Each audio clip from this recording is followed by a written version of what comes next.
ပရိသတ်များအားလုံးပဲမင်္ဂလာပါဗျာ BSK Channel ရဲ့ထူးခြားတဲ့ဗီဒီယိုတစ်ခုကနေပြီးတော့ပြန်လည်ကြိုဆိုလိုက်ပါတယ်စစ်တင်ကားတွေကတော့စစ်အေးတိုင်ဝဲကာလာကစပြီးတော့ပုံမှန်ဖွံ့ဖြိုးလာခဲ့ပါတယ်တင်ကားတွေကရိုးရှင်းပြီးတော့ပေါ်ပါတဲ့ပုံစံကနေလေးလံပြီးတော့ခင်မိတဲ့ပုံစံတွေဖြစ်ပြောင်းလဲလာကြပြီးတော့လက်နက်တွေနဲ့တိုက်ခိုက်ရေးစနစ်အသစ်တွေလည်းပုံမှန်တက်ဆင်လာခဲ့တာပါဟုတ်ကဲ့တကယ်လို့ပရိသတ်တွေကစစ်တပ်ဆိုင်ရာလက်နက်တွေကိုလေ့လာရတာကျန်နေတဲ့သူတယောက်ဆိုတော့ဒီဗီဒီယိုလေးကတင်တွယ်ပဲဖြစ်ပါပါဗျာဟုတ်ကဲ့ဒီဗီဒီယိုတွေကတင်ကားတွေကတချို့ဟာဆိုတော့အရန်ကိုအဆင်ပြေလွန်းတာကြောင့်ပရိသတ်တွေတော့ဘာမှလုပ်စရာမလိုပဲသူ့ဘာသာတိုက်ခိုက်သွားမှာပါအဲ့ဒီတင်ကားတွေကပရိသတ်တွေကိုအန်ဟောစီမှာတေးကြပါတယ်ဗျ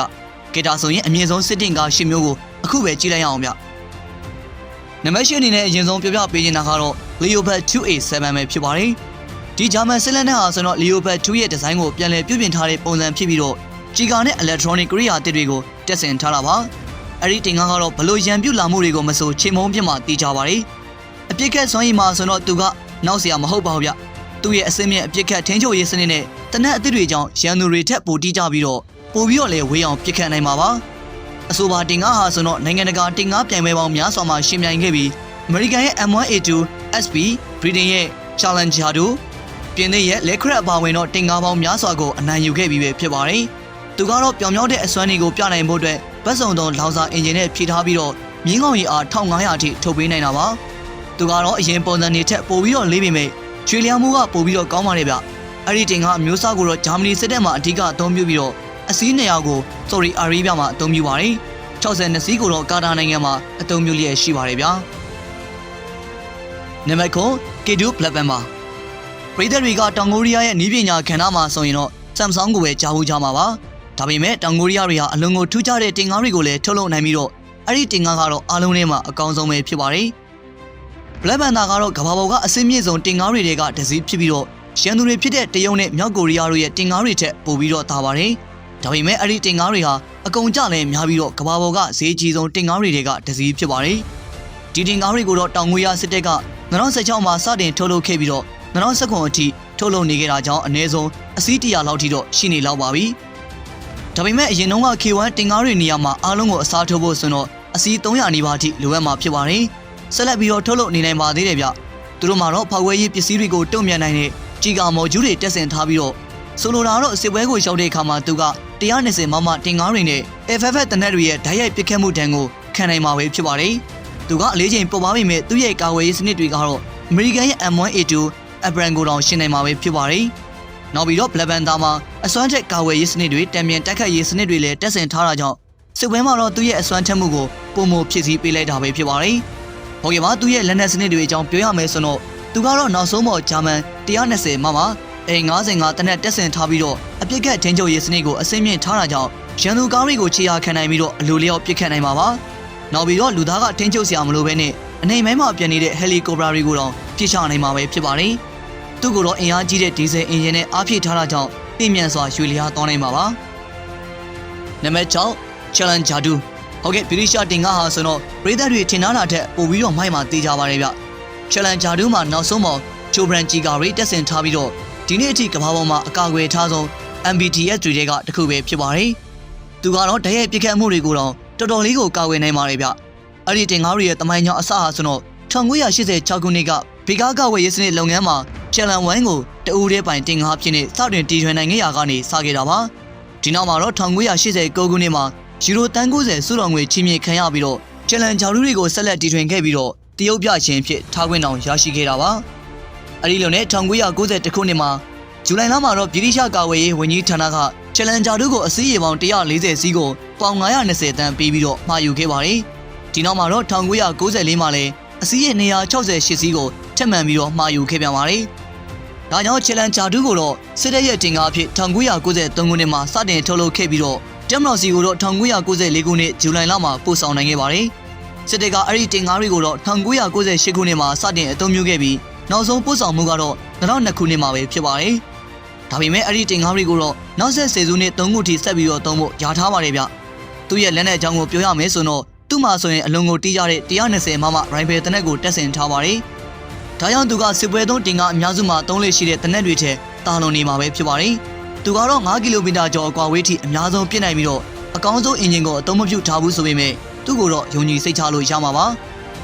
ဒီ ဒီနေ့ခေတ်မှာဆိုတော့တင်ကားအစီးရေပေါင်း836စီးကိုတော့ UK စစ်တပ်မှအသုံးပြုလျက်ရှိနေပြီးပုံမှန်ပြည်နယ်မှာတော့38စီးသုံးနေပါတယ်ဗျာဟုတ်ကဲ့နံပါတ်5အနေနဲ့ပြပြပေးချင်တာကတော့ Abrams M1A2 ပဲဖြစ်ပါတယ်အဲ့ဒီတင်ကားကတော့ဒီနေ့ခေတ်မှာလူသိအများဆုံးတင်ကားတွေကတစ်စီးဖြစ်ပြီးတော့သူ့ရဲ့အရေးချင်းကိုတော့စစ်မြေပြင်တွေမှာမကြာခဏတက်တည်ပြခဲ့ပြီးပဲဖြစ်ပါတယ်ဗျာသူကအစတုန်းကတော့ American စစ်တပ်အတွက် General Dynamic Land System လုပ်ငန်းကထုတ်လုပ်ပေးခဲ့တာဖြစ်ပါတယ်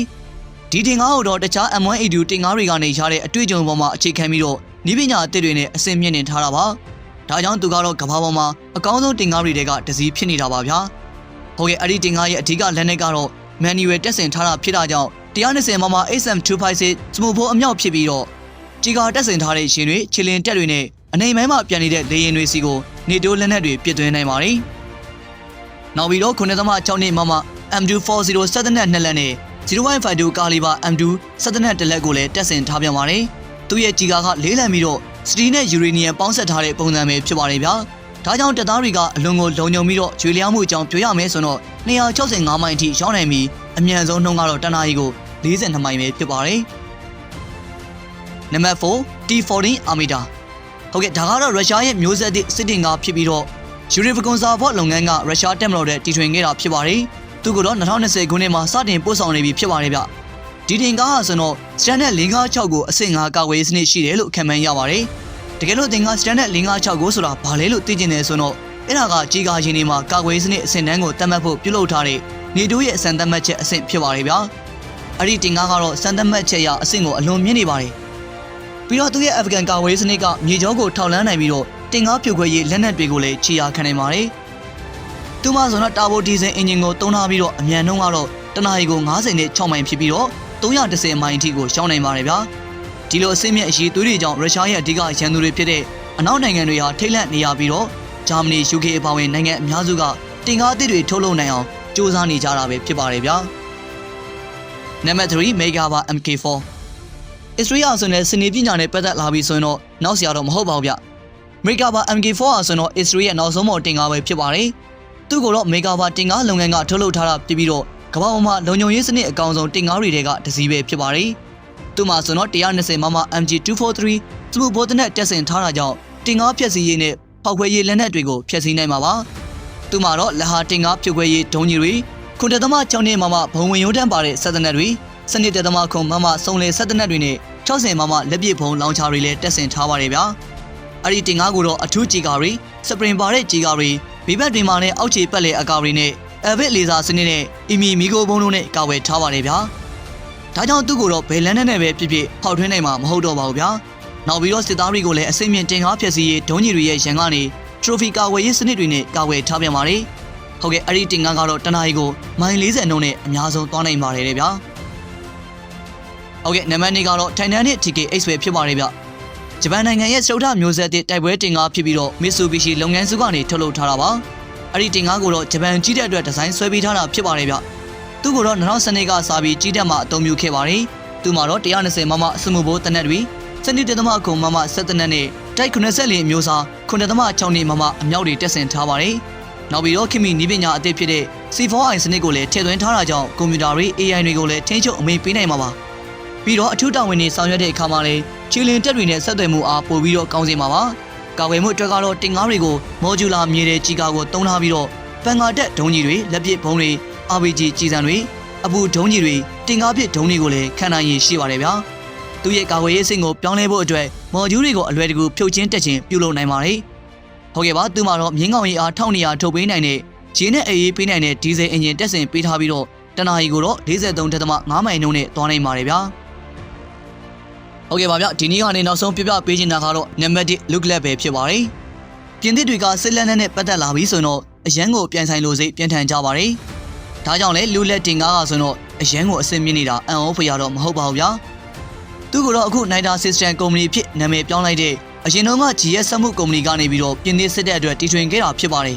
အခုတော့သူက UAE စစ်တပ်မှာလည်းအသုံးပြုနေပါပြီလူလက်ဟာဆိုတော့တတိယမျိုးဆက်သစ်တင်ကားဖြစ်ပြီးတော့သူ့မှာနေတိုးအစစ်မီ CN120 ပါ26 120မမစမှုဘိုးတနက်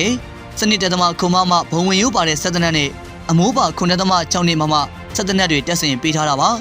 တင်ကားဟာဆိုတော့120မမကြီးစံအတောင်40နဲ့စနစ်တသမခုံမမကြီးစံအတောင်950ကျော်ကိုတည်ဆောင်နိုင်မှာဖြစ်ပါတယ် ဒါကြောင့်ဒီတင်ကားကိုပျက်စီးအောင်မလုပ်ခင်မှာရန်သူတွေကအရင်ဆုံးပျက်စီးသွားရမှာပါနောက်ပြီးတော့စတီးနဲ့ပြုလုပ်ထားတဲ့အဆင့်မြင့်မော်ဂျူလာဂျီကာတက်ဆင်ထားတာကြောင့်ကာဝယ်ရေးစနစ်ကလည်းအရန်ကိုမြင့်နေပြန်ပါတယ်ဗျာဒါကြောင့်တီးတွေ RPG တွေရဲ့တန်ကနေကောင်းကောင်းကိုကာဝယ်နိုင်မှာဖြစ်ပါတယ်ပြီးတော့တင်ကားတွေမှာဂျီကာအပြင်တော့ပြင်းနစ်စတိုင်ကိုပိုင်ကာဝယ်ရေးစနစ်ကလည်းထည့်သွင်းထားတာကြောင့်တင်ကားတွေကလေစာတွေအနီရောင်ရောင်ကြီးလက်နဲ့ရှန်ကားတွေလည်းကာဝယ်ပြီးသားဖြစ်နေပါတယ်အဲ့ဒီတင်ကားကတော့အမြန်ဆုံးနှုန်းဖြစ်တနအီကို45မိုင်နှုန်းနဲ့သွားနိုင်ပြီးတော့ဘယ်လိုမြင်မျက်နှာပြင်မှာမဆိုပြင်းမှတ်ကိုတနအီမိုင်30ကျော်နှုန်းနဲ့ထိမှန်အောင်ပစ်ခတ်နိုင်မှာပဲဖြစ်ပါတယ်ဗျာဟုတ်ကဲ့ပါဗျပရိသတ်တို့ကရောဒီနေ့မှတင်ဆက်ပေးခဲ့တဲ့တင်ကားတွေကဘယ်ကားကိုအကြိုက်ဆုံးများဖြစ်မလဲဗျအောက်က comment လေးမှာဖြည့်ပေးခဲ့ပါအောင်ဗျာနောက်ထပ်ဗီဒီယိုအသစ်တွေကိုကြည့်ရှုဖို့အတွက်လည်းကျွန်တော်တို့ရဲ့ channel လေးကို subscribe လုပ်ပြီးတော့ဘီနာက notification ခေါင်းလောင်းလေးကိုလည်းနှိပ်ထားပေးလို့ရပါတယ်ဗျကြည့်ရှုပေးခဲ့တဲ့အတွက်လည်းကျေးဇူးအများကြီးတင်ပါတယ်နောက်တဲ့ဘုတ်မှာပြန်လည်ဆုံတွေ့ချင်ပါတယ်ဗျာ